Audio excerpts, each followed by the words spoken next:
काम करे पड़ेगा। खाना बना के अब मन नहीं कर। दीदी को कह दे, दीदी तू खाना बना ला। सुबह से झाड़ू पोछा बर्तन कपड़ा सब अकेले करे के पड़ेला। ऐसा थोड़ी होला हर काम अकेले करा, ये लोग बैठ के खाई लोग खाली। आज तो होबे करी झगड़ा। दीदी दीदी कहाँ कोने कोना में बाड़ी पता नहीं। बैठी ना दीदी, तो खाना बना दे थोड़ा। काहे कब है तू बना देना, हम हमार मन नहीं के करता खाना बनावे। हम थक गइल बानी। तू तो ऐसे भी सूत के आइलू है ना, इतना तो करे सकेलू ना। ई टाइम सूत के आइली है? कहाँ सूत के तो आइली? अंदर कोने कोना में रहलू है। अरे ऐसे ही आराम करता है। तो आराम कइल तो सुतली कहल जाला ना। हम सुबेरे से कहनी है ना, तू इतना तो करे सकेलू ना। सुबेरे से का कैलू है? का कैलू सुबेरे से? तके नहीं कि मालूम का मेन चीज तो खाना होला, वो तो बनल नहीं के। और का कैलू? हाथ बटावल ना सीख कैलू का अपने घरे से? तो सुबेरे से तो हमहू तो लगल रहली ना। का कैलू तू बता। हम तो झाड़ू का पोछा, एक मिनट हम हाँ, बता बोला। दे। हम झाड़ू पोछा बर्तन कपड़ा सब काम हम कनिया रहुए का केकर कपड़ा कैली है? सिर्फ अपना ही ना। हाँ तो का तहरिया धोई का? बता के तो काम तो वही के कहल जाला। तो तहरे बता के धोई। तो काहे ना धोइबू? काहे धोई? तू का करबू? सुतबू खाली? हाँ हम सुतब, हम बड़ी ना हई। हम खाना नहीं बनाए ठीक बा। खाना वाना बनी ना जे के खाए कोई अपन बना के खा हाँ ले। तो मत बनावा, हमहू न बनाए खाना। जे खाए के तहरिया होता बता वो के बनाए। लागेला उहे बड़ी खाना के धोवल रहे ने। हमरो को नहीं खे बनावे खाना पीना जा। और रहू अइहे तो महारानी महारानी आई है तो देखल जाए। आए दाजू नाम के बताओ कि नहीं यार, सब काम हम अकेले कैसे करी? हम का एक खातिर आयल बानी, हमारे एक खातिर शादी भइल बाटे। अरे तो का हमार भइल बाटे? तू तो अब आइलू, हम तो कितना साल से काम करत आड़ी। तो बड़ हो ना, उतना हिस्सो तो लेबू। का हिस्सा लेबे? बड़ के हिस्सा ना मिलेला, ठीक है? छोट के ना मिलेला, बड़ के मिलेला। छोटा लड़ झगड़ के पता नहीं, सब हमरा के चाहे हमरा के चाहे। कल तो अलग हो जाइबू। ई का हम छोट होके घूंघट ना ले ले बानी, तू बड़ होके घूंघट ले ले बाड़ू।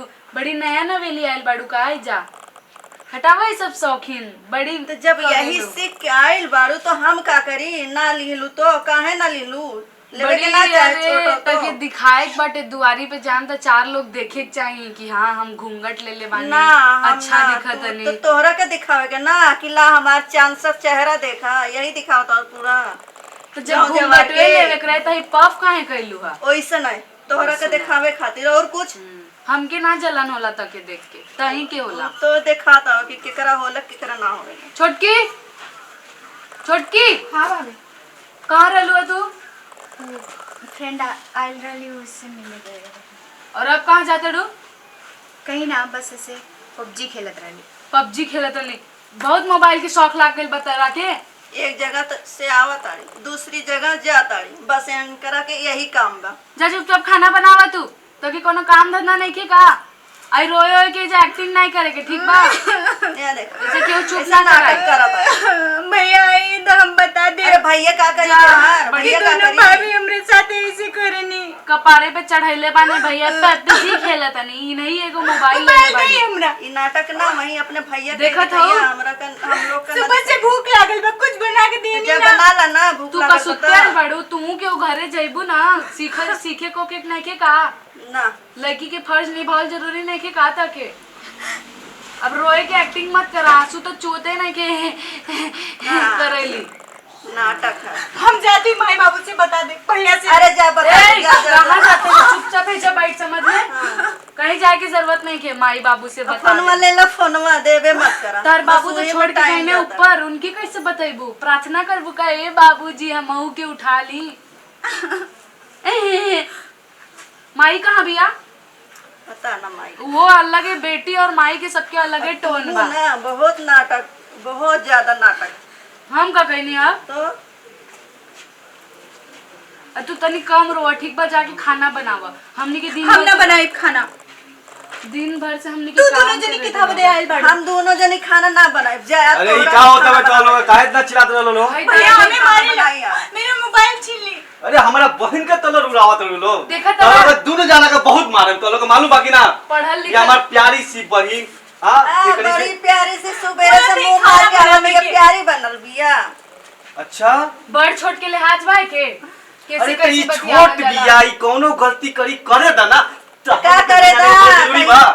हां तो उहे करी खाली मुंह मारी उहे सीख के भेज बस ससुराल में पबजी खेला करी उहाँ जाके लौंडा बनल बड़ी आज के। हां पबजी खेलतिया। हाँ। अरे भैया बस थोड़े से भाभी लोग के तनी बतिया मान लेहल कर तू।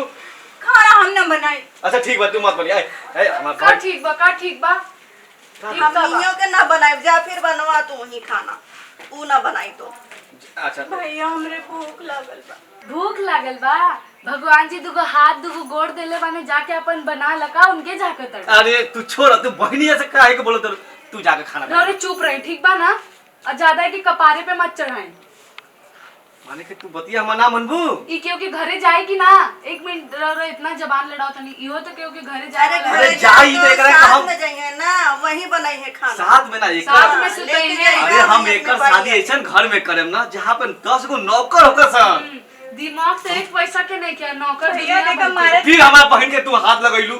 के। रे दूर रही ठीक बा हम दूर बानी। देखा तो जा जा जा हाँ, जा देखा खाना तारी, बना बस तनी उहे हम बहनिया के भूख लागल बा जा। बस उहे सब कारण हवे उहे सब कारण जाके हवे। बहन भाई बनवा अपन ले खाना बस, बनावा जा बनाई आराम हमसे से कोनो खाना। काम ना होई ए भौजी हम तू भी चली। चल जाना ना खाना। हमरो से काम ना हो आराम कर अरे तहार त एतनी भातिया माजे ए हमार प्यारी हमार प्यारी ना हो मत छोड़ बनाइए दी, मत छोड़ बनाइए दी, खाना ए ए ए सारी हाँ, बहनिया हमार कोनो भूख काम लागल ना। हमार बहनिया के भूख लागल बा हो। जेकी भूख लगी वो खाना बनाई बात खत्म। ए भौजी चल जाना तू। अरे ना ना हम ना जाए हम ना जाए चल ये जा एको काम नहीं ना, करेली एको वही काम के जा नहीं करो। करेली इनके तो कहा हाँ वैसे तक कहत नहीं ए भौजी चल जाना दूगो रोटी बना दे तनी। दोनों जने आइल वालों राज करे इनके भेज दो अपने करा दो जल्दी से शादी होदी भेज दो अपने घरे इनके तो कितना बतिये राज लगे। करवा बता हम कहो ना जाए ये हमरो घर है। हां तोहर जबान लड़ा कम ना हुई का अरे चुप्पा बहन के हमरा काहे मार दलू तू। कहीं ना हमारी जरूरत पड़ी तो रो मार खाए अरे हे हमारे को बस मन भूख। हाँ भैया हम बाय। बस अब जाके चल बना छोड़ छोड़ हम तेरा का नया मोबाइल खरीदवा दे तू चलो उठ ना उठ हम तेरा मोबाइल। खाना खिला दे चलो चलो इतनी चुप रह लो। मुंह नहीं खी देख ले बनरे खान बाटे और नहीं तो रोवा तड़ी भैया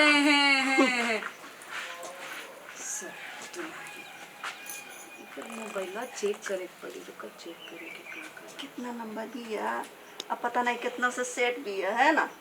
ओए देखो फोटो हाँ बाप रे चपक यही के से फोटो रतिया खींचा भर ले। मिलत दिया यही से रतिया में कहीं गए रहे ना अरे हाँ हम वही देखो देखो।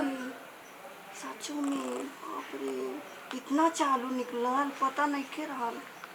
ए जी जा हम तनी रहो रे कहां बानी अरे गाड़ी लेके गई का नहीं का का का का भाई है अपने बहन के कारनामा देखी हाँ कर तू देखी चिपक के फोटो खींचेले बाड़ी हाँ अब करिया बहुत रोरा के शौक रहे ना कर हाला मत करिए गांव में कोई कुछ मत बताइए समझ लो घर के इज्जत घरे में रहेला तो सही रहेला। ओकर एक शादी काम करे नहीं तनी फिर कि करवावे हाँ, तो ओकरा बस शादी ये सब हम- करवाओ। रोरे जाके ओकर रिश्ता देखा तनी कि नहीं हम काले जाके ओकर रिश्ता तय करके आओ तनी। हे दादा रोजे हमार कहे पति जा तो तोतला नहीं बाटे हो अरे तोतला नहीं खी रे तोतला नहीं खी ऊ साला हमके गुस्सा आ गया अंदर से ना बहुत गुस्सा आइल। हम आज ही जाता नहीं तो हम लोग उंगली हमके ना अरे तारा के उंगली नहीं के दिखाओ तनी बतावा तनी के ऊपर ई दोनों के क्या तनी बीच शादी से करवाओ। ना, हमार तो सर दुखे बात हाँ। कल शादी ऐसे ही रोज नाटक करे ए भौजी का?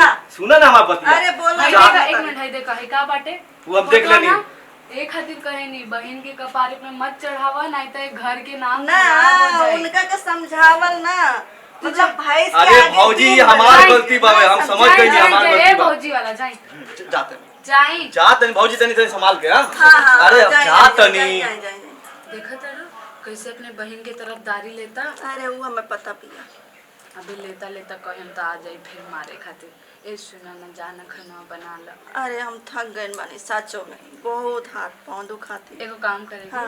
दोनों जनी बना ले ई ठीक है चलो चलो। दोनों जनी बना ले कर सरे संभाल के चल प्रणाम भैया लोग प्रणाम हमार नाम है नंदिनी चौबे और हमारा नाम है ओम काशी। हमारा नाम कविता मिश्रा। आ हमार नाम है रिया शर्मा। ये वीडियो आप लोगों के मनोरंजन खातिर है। जैसे कि आप लोग के मालूम बा हमनी के चैनल MGR भोजपुरी एक सब्सक्राइब करी, लाइक करी शेयर करी और कमेंट्स जरूर करें भैया लोग। और हाँ नीचे एगो बेल आइकन होई ओके दबावल ना ना भूली। भूले। प्रणाम।